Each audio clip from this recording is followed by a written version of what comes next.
Marc, chapitre 4. De nouveau, Jésus se met à enseigner au bord du lac. Une foule très nombreuse se rassemble autour de lui. C'est pourquoi il monte dans une barque qui est sur le lac et il s'assoit. La foule reste à terre au bord de l'eau. Jésus leur enseigne beaucoup de choses en utilisant des comparaisons. Dans son enseignement, il leur dit: « Écoutez, le semeur va au champ pour semer. Pendant qu'il sème, une partie des graines tombe au bord du chemin. Les oiseaux viennent et ils mangent tout. Une autre partie des graines tombe dans les pierres, là où il n'y a pas beaucoup de terre. Elles poussent tout de suite parce que la terre n'est pas profonde. Mais quand le soleil est très chaud, il brûle les petites plantes et elles sèchent parce qu'elles n'ont pas de racines. Une autre partie des graines tombe au milieu des plantes épineuses. Ces plantes poussent et étouffent les graines, alors celles-ci ne donnent rien.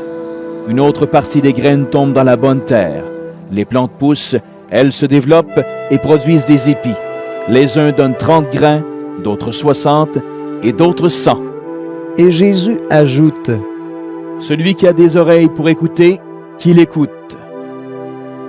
Quand Jésus est loin de la foule, les 12 apôtres et ceux qui sont avec Jésus lui demandent: Pourquoi est-ce que tu utilises des comparaisons? Jésus leur répond: Dieu vous donne à vous la vérité cachée du royaume de Dieu, mais les autres gens entendent seulement les comparaisons. Ainsi, ils regardent, mais ils ne voient pas. Ils entendent, mais ils ne comprennent pas. S'ils comprenaient, ils se tourneraient vers Dieu et Dieu leur pardonnerait. Ensuite, Jésus dit à ceux qui sont là: Vous ne comprenez pas l'histoire du semeur?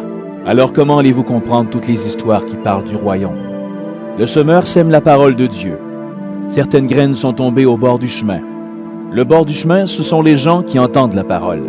Mais Satan arrive tout de suite et il enlève la parole semée dans leur cœur. D'autres graines sont tombées dans les pierres. Le sol plein de pierres, ce sont les gens qui entendent la parole et qui la reçoivent aussitôt avec joie. Mais la parole n'a pas de racine en eux. Ils changent facilement d'avis. Ensuite, quand il y a une difficulté ou quand on veut les faire souffrir à cause de la parole, ils abandonnent tout de suite. D'autres graines sont tombées au milieu des plantes épineuses. Le sol couvert de plantes épineuses, ce sont les gens qui entendent la parole, mais qui s'inquiètent pour les choses de ce monde. Ils cherchent de fausses richesses et ils ont beaucoup d'autres désirs. À cause de cela, la parole est étouffée et elle ne produit rien. D'autres graines sont tombées dans la bonne terre. La bonne terre, ce sont les gens qui entendent la parole et qui la reçoivent. Ils donnent des fruits, les uns 30, d'autres 60, d'autres 100. Jésus leur dit encore: Quand quelqu'un apporte une lampe, ce n'est pas pour la mettre sous un seau ou sous un lit. Au contraire, il la place bien en haut. Tout ce qui est caché, on pourra le voir. Tout ce qui est secret, cela paraîtra en pleine lumière. Celui qui a des oreilles pour écouter, qu'il écoute. Jésus leur dit encore: Faites bien attention à ce que vous entendez. Dieu vous donnera comme vous donnez aux autres, et même il fera plus que vous. En effet, celui qui a quelque chose, on lui donnera encore plus. Mais celui qui n'a rien, on lui enlèvera même le peu de choses qu'il a. Jésus dit encore: Le royaume de Dieu ressemble à ceci.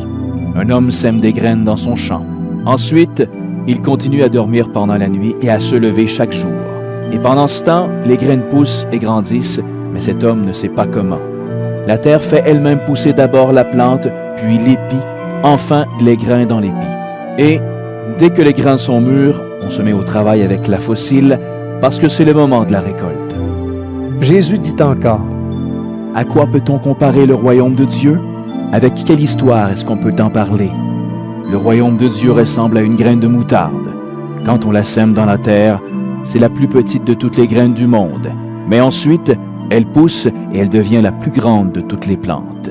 Elle a des branches si grandes que les oiseaux peuvent faire leur nid sous son ombre. Jésus annonce à tout le monde la parole de Dieu, en racontant beaucoup d'histoires de cette sorte. Il le fait dans la mesure où ils peuvent comprendre. Jésus leur parle toujours avec des comparaisons. Mais quand il est seul avec ses disciples, il leur explique tout. Le soir de ce jour-là, Jésus dit à ses disciples: Allons de l'autre côté du lac. Il quitte la foule et les disciples font partir la barque où Jésus se trouve. Il y a d'autres barques à côté d'eux.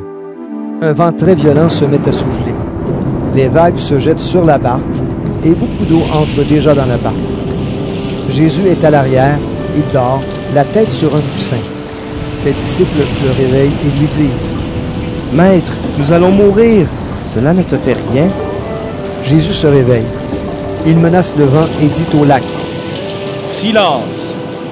Calme-toi! » Alors le vent s'arrête de souffler et tout devient très calme. Jésus dit à ses disciples: « Pourquoi est-ce que vous avez peur?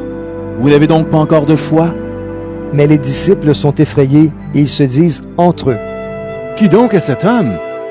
Même le vent et l'eau lui obéissent. »